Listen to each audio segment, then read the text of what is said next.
Hey guys, how's it going? This is Caroline. Back at it. Why not, man? This has been fun. Feel like a kid talking about all these goofy storybooks. So, just the one standing in front of me right here. it's, I think they created this based on the TV show that was based on the Gaiman series, and so I think I jumped the gun and just got really excited to see Neil Gaiman's name on a comic again. Not that he's not doing other things, but I don't think this comic's going to be worth anything. But I was just excited. So I want to show you some of my some Thanos books and some, I guess, some cosmic stuff and some bad boy stuff. So here's some Guardians of the Galaxy. Let's see. Got that signed by Donny Cates. Well, I mean, I bought it. It had been signed with a certificate of authenticity. So, yeah. Number 2. Oh, man, that's just a... He looks pretty happy with himself. Like, smug. You're smug, Thanos. He looks less smug. I think this is Corvus Glaive. Mean mugging it. Thanos Legacy. You know, nothing more amazing than standing in front of a statue of yourself. I do it all the time. Thanos. He's trying. It looks like he's trying to step on Ghost Rider. I mean, I know he's not. Or do I? This is Thanos 13, but it's the lenticular cover, which I don't really like, but this was the one that was mass-produced, so it was the cheapest. And Thanos 13 is a key first appearance of Cosmic Ghost Rider. And boom! Here we go with the Thanos 13 variant. I don't have the regular one because I'm cheap. Second print, 13. I like this one. It's kind of older Thanos is brooding, looking at the younger Thanos. Ooh, that's his head.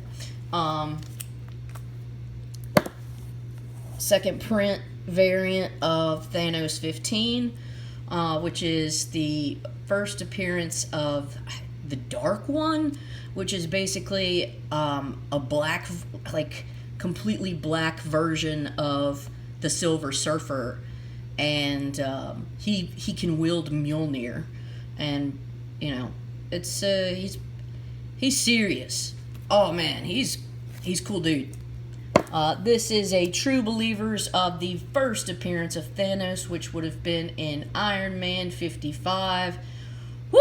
I wish I had that comic. I got a lot of wishes.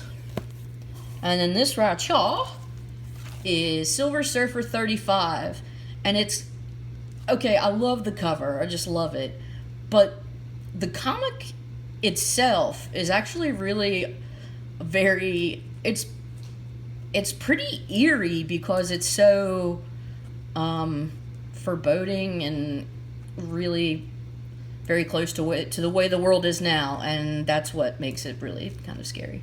But anyways, he takes Silver Surfer around, and he's like to these different worlds, and basically compares them, talks about life. He, you know, waxes poetic about what it means, and this, that, and the other, and he pulls some.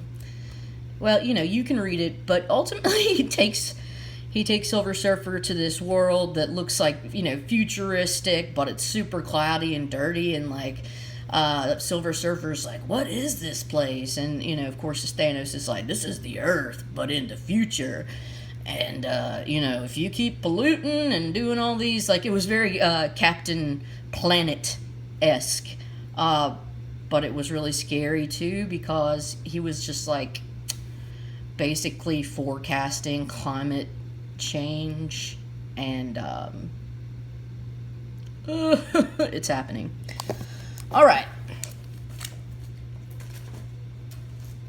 Next pile is some Ghost Riders. What I'll show you is Ghost Rider 81, Death of Johnny Blaze. This is the final comic in the series, and like I said, the final issues and different series runs can sometimes be lower print and a little harder to find, and that inflates the price and the demand. Here's some Cosmic Ghost Rider. I just want to show my, well, first the number one, and then I'll show some variants. I mean, I just this was a crazy series, but it was really fun, and you know, you just sort of were flying along by the seat of your pants. But I really just fell in love with some of the number one variants. This one's the Ron Lim variant, and I mean, it's just pretty rock star looking. You know, he's just the chains coming out, you know, coming out in front. It's gonna hit you in the face. Oh God, this is this. I don't want to say, is it Delato? I'm not gonna. You know, I can't. I forgot whose variant this was, but it's really nice. Oh God, it's so old school, an homage of, you know, the way he was. And then you've got this variant here. It's I like the planetary feel. I like the color schemes used. Riding around on Saturn's ring, the old wild man. And this one, this is a period variant. I don't know, man. Yeah, this is just art. Is it high art? I don't know, but it makes me happy. Final number one variant. We've got the Midtown, and it's just, I love it. Got Galactus in the background, and it's sort of psychedelic with the color schemes used, but I find it very aesthetically appealing. Okay, well, next I'll show you some Wolverine. This is the first issue of the second series. So the first series was a mini-series, 1 through 4, drawn by Frank Miller and written by Mr. Chris Claremont. This one is also written by Claremont, but with other artists. 2. First appearance of the Silver Samurai. So that's got some significance, and they really look like they're duking it out. They're tough guys. Number 3. 4. 5. 6. Enter Hulk. Enter Mr. Fix-It. So the Mr. Fix-It Hulk is basically where he's not completely just a raging Hulk, where he can't use any sort of logic and is just raw, pure anger, smashing the hell out of things. But this isn't a smart Hulk either.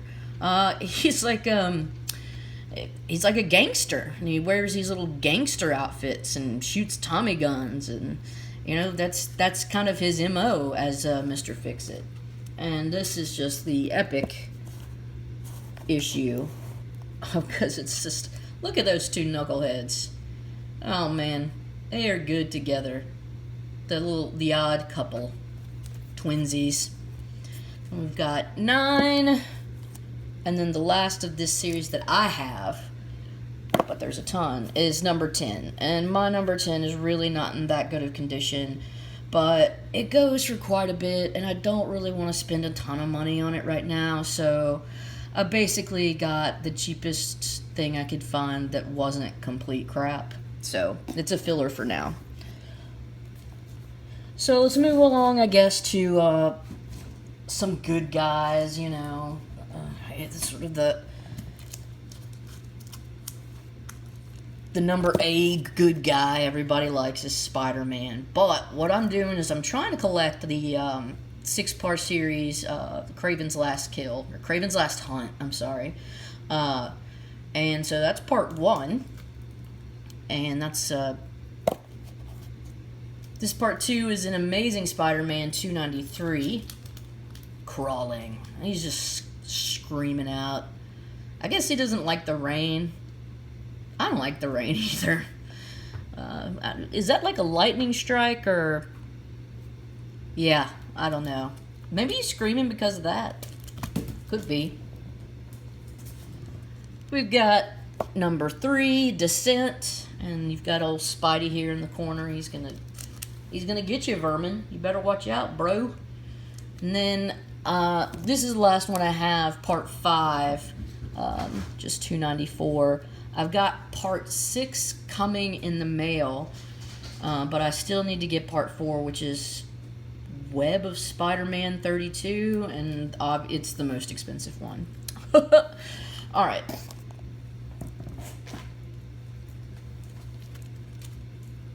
I want to show you some McFarlane Spider-Mans, and I have been trying to nab up the old school McFarlane Hulks, Incredible Hulks, and his Spider-Mans, because they're just going to go up in value. I mean, they're already starting to.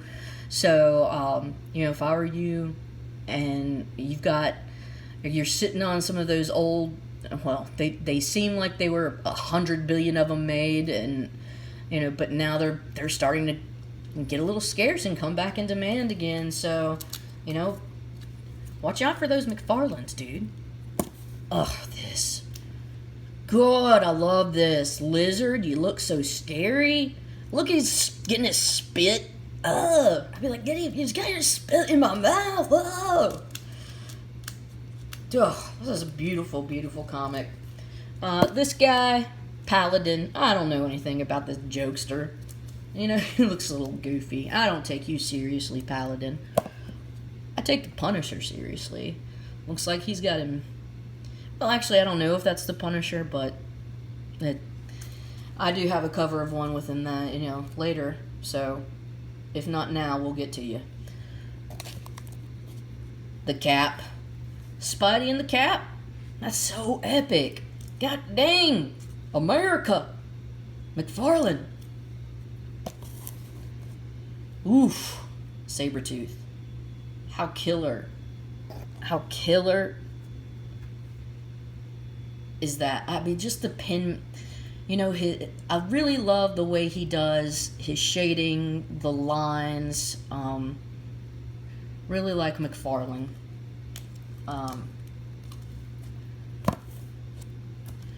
Yep, Red Skull, part 6, final chapter.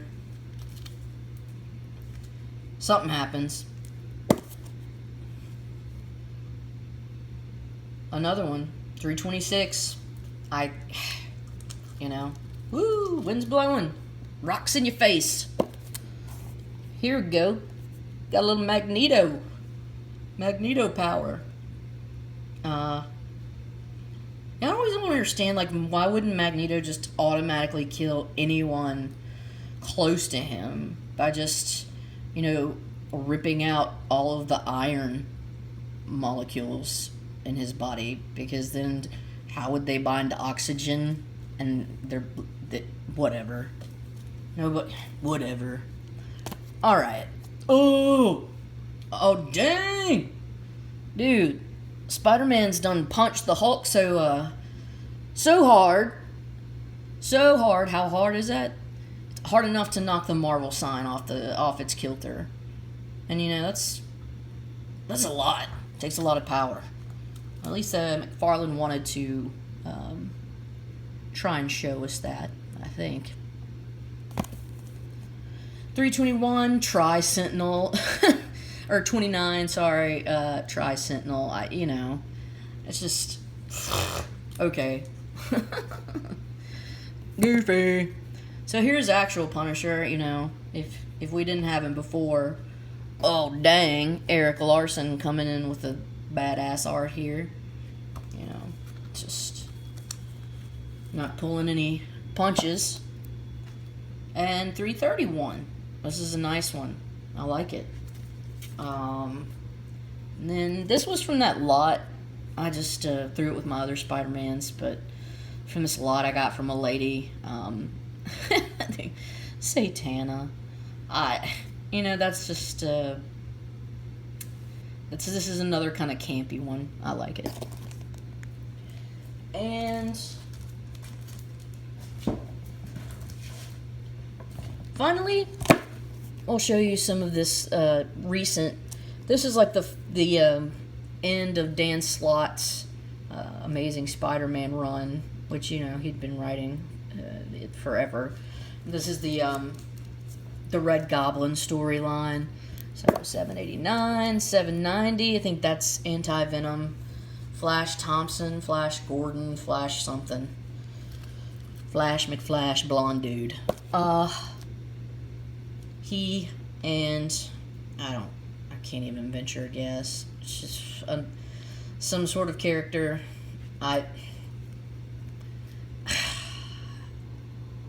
Yeah. Now that's magic. Oh my god. He's got Anti-Venom here by the neck, and likewise with Venom, it looks like there's some kinetic movement that he's been caught in the middle of, and they're going places. That's just a frame. He says, "Come here, mean old man. You made fun of me. Why are you looking at me weird?" The man's like, "I can't hear you." 794. Okay. 95. Red Goblin, all this stuff. He's Ross. God, I can't even think of his first name now. Isn't that Alex Ross? It was like Bob Ross. No, Alex. He did some of these front covers, and I mean they're just so that if it's got Alex Ross art on it, I'm buying it. Yep, that's cool. Green Goblin being a jerk. Spider-Man pulling his hair, pulling his little purple cap. But look, I mean, oh God, the body, the way that, oh, that's beautiful. Here's another one. 799, and then 800. This is like a huge 12-pound book, but it's the conclusion of the Red Goblin story, and there are a ton of variants for that storyline, and they're so nice, and I own none of them. And here's 801, and I wanted to get this because I was like, this is on the cover. You would say that it's simple, but it's also very creative, and it caught my eye, and I said, you know what, for $2, I'm gonna make you mine. But anyways, that's all I got, and thanks for watching.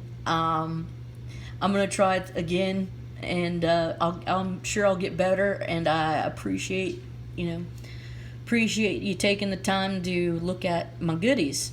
All right, have a good one. Bye.